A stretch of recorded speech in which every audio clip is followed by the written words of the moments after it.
ఇది చాలా చారిత్రకమైనటువంటి ఘట్టం.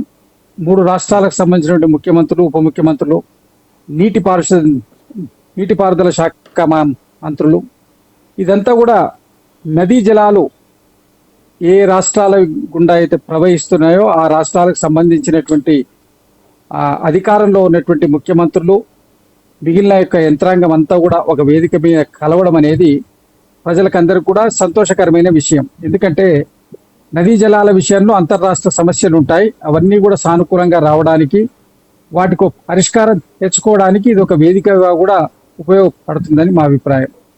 2024లో ఎప్పుడైతే హోస్పేట్ డ్యామ్కు జరిగినటువంటి ఘటన తర్వాత దాన్ని రిపేర్ చేయడం, 50 కోట్ల వ్యయంతో రిపేర్ చేసి ఇవాళ 33 గేట్లను విజయవంతంగా తెరవడం ద్వారా అనేకమైనటువంటి ఆ ప్రాంతాలకు, తుంగభద్ర పరివాహక ప్రాంతంలో ఉన్నటువంటి రైతాంగానికి, మంచినీటి పారుదల శాఖ వారికి మంచినీటి సరఫరా చేసే దాంట్లో అనేకమైనటువంటి ఉపయోగం జరిగేటువంటి ఆస్కారం ఉంది. నూటిని వృధా కాకుండా అప్పుడే 2024లో మన ప్రభుత్వం తీసుకున్నటువంటి చర్యలు 6 గేట్లను మాత్రమే ఉంచి మిగిలిన దాన్ని స్టాప్ చేయడం, ఇవన్నీ చేయడంతో పాటు త్వరితగతిన 2 ఏళ్ల కాల పరిమితి లోపల 33 గేట్లను పూర్తిగా వినియోగంలోకి వచ్చే విధంగా తెచ్చి దాన్ని వదలడం అనేది ఒక చారిత్రకమైన విషయం. దీంట్లో ఎవరు ఏ పార్టీ వాళ్ళైనా, ఏ రాష్ట్రాల్లో అధికారంలో ఉన్నా అందరూ కోఆర్డినేషన్ తోటి పనిచేసి ఈ విజయానికి, ఈ యొక్క సాఫల్యానికి కారణమైనరు.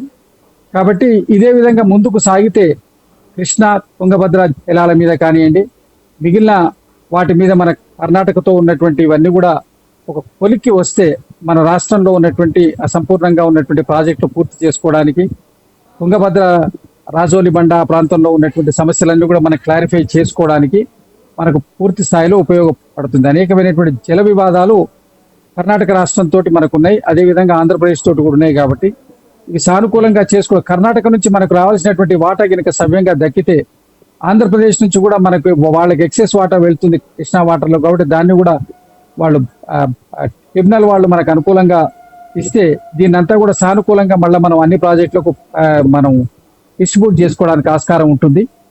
కాబట్టి ఇది ఒక చారిత్రక పరిణామం. అందరూ ముఖ్యమంత్రులు, మంత్రులు ఒక వేదిక మీద కలవడం, ఇది అధికారిక కార్యక్రమం. దాని అందరూ కలవడం, అందరూ వచ్చి ప్రత్యేకంగా అటెండ్ కావడం అనేది దానివల్ల ఈ సమస్యను పరిష్కరించుకోవాలనేటువంటి అవసరాన్ని అందరూ గుర్తించినట్టుగా ప్రజలు భావిస్తారు. అది ఒక సానుకూలమైన ఈ నీటి వివాదాలు కనుక కొలిక్కి వస్తే కరువు ప్రాంతమైన రాయలసీమే కానివ్వండి, కర్ణాటకలో కూడా తుంగభద్ర పరివాహక ప్రాంతం లోపల అనేక ఇబ్బందులు ఉన్నటువంటి ప్రాంతాలు ఉన్నాయి, వాళ్లే కానివ్వండి, ఆంధ్రప్రదేశ్లో కానివ్వండి, అందరికి కూడా సానుకూలమైనటువంటి నీటి వనరులు దక్కేటువంటి అవకాశం ఉంటుంది అని మా అభిప్రాయం. ఓకే, శ్రీనివాసరావు గారు, ఇటు మన సీఎం రేవంత్ రెడ్డి గారు చెప్పిన దాని ప్రకారము తెలంగాణకు నిజానికి 15.9 టీఎంసీల నీళ్లు రావాలి తుంగభద్ర నుండి. కాకపోతే కేవలం ప్రస్తుతానికి 5 నుండి 6 టీఎంసీల నీళ్లు మాత్రమే వస్తున్నాయంటూ కూడా ఆయన చెప్పిన పరిస్థితి. ఎందుకు అసలు ఆ విధంగా మనకి రావాల్సినటువంటి శాతం తగ్గింది అని చెప్పుకోవచ్చు. అదేవిధంగా ఈరోజు జరిగినటువంటి కార్యక్రమం పరంగా చూసుకుంటే మనకు రావాల్సినటువంటి 15.9 టీఎంసీల నీళ్లు వస్తాయనుకోవచ్చు. మనకు రావాల్సినటువంటి నీళ్లు పూర్తి స్థాయిలో రావడానికి ట్రిబ్యునల్ ముందు మన వాదనలు వినిపిస్తున్నాం బలంగా.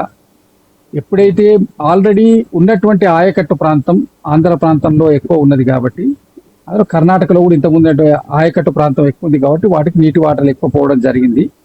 మనకు ట్రిబ్యునల్లో మనకు రావాల్సినటువంటి న్యాయమైన 15.6 టీఎంసీ వాటర్ మనకి ఏదో 100% మనం సాధించుకుంటాం. దాంట్లో ఇప్పటి వరకు ఎందుకు అసలు కేవలం 5 నుండి 6 టీఎంసీల వరకు ఎందుకు పరిమితమైంది? ఎక్కడ అడ్డుగా కలిగింది దీనికి సంబంధించినటువంటి అంశంలో? బైఫర్గేషన్ జరిగేటప్పుడు అప్పుడు ఉన్నటువంటి ఆయకట్టు ప్రాంతం మీద ఉన్నదానికి అప్పుడు ఉన్నటువంటి టిఆర్ఎస్ ప్రభుత్వం సంతకాలు పెట్టడం వల్ల జరిగినటువంటి పరిణామం అది. సరే, అప్పుడు ఏంటంటే వాళ్ళు ప్రాజెక్టులో ఆయకట్టును బేస్ చేసుకొని నీళ్ళని అలొకేషన్ చేసిండ్రు. ఇప్పుడు మనకు పరివాహక ప్రాంతాన్ని, మన క్యాచ్మెంట్ ఏరియాని బట్టి మనకు చేయాల్సినటువంటి పర్సంటేజ్. కాబట్టి మనకి ఇక్కడ ఏంటంటే క్యాచ్మెంట్ ఏరియాని బట్టి మనకు రావాల్సిన అత్యధిక శాతం తెలంగాణలోనే కృష్ణానది ప్రవహిస్తూ వెళ్తుంది. సరే, తుంగభద్ర అంటే కొంత శాతమే మన దాంట్లో ప్రవహిస్తుంది. ఆ క్యాచ్మెంట్ ఏరియాని బట్టి వాటర్ అలొకేషన్స్ ఉంటాయి. కాబట్టి తుంగభద్ర కృష్ణాకు ఉపనదే కాబట్టి ఈ రెండు నదీ జిల్లాల మీద మనకు రావాల్సినటువంటి సరైన వాటా వస్తే మనకు 100% మనకు కావాల్సినటువంటి నీటి అవసరాలు తీరుతాయి. వ్యవసాయ అవసరాలే కానీ, త్రాగునీరు అవసరాలే కానీ అన్ని కూడా తీరుతాయి.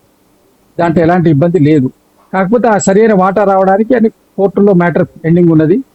వీళ్ళు కూర్చొని కాన్సెన్సస్ ద్వారా కనుక ఒక కొలిక్కి వస్తే త్వరగా దానికి పరిష్కారం వచ్చే అవకాశం ఉంది. ఆ ప్రయత్నాలు కూడా ముఖ్యమంత్రి గారు చేస్తూనే ఉన్నారు.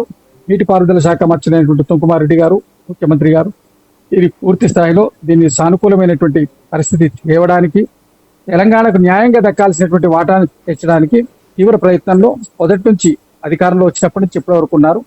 గత ప్రభుత్వాలలో సరే అప్పుడు ఆ గత ప్రభుత్వాలు జరిగే పొరపాట్లు అయి ఉండొచ్చు. అప్పుడే కొత్తగా రాష్ట్రాలు ఏర్పడ్డాయి కాబట్టి అప్పుడు జరిగినటువంటి అసమానత కూడా అయి ఉండొచ్చు.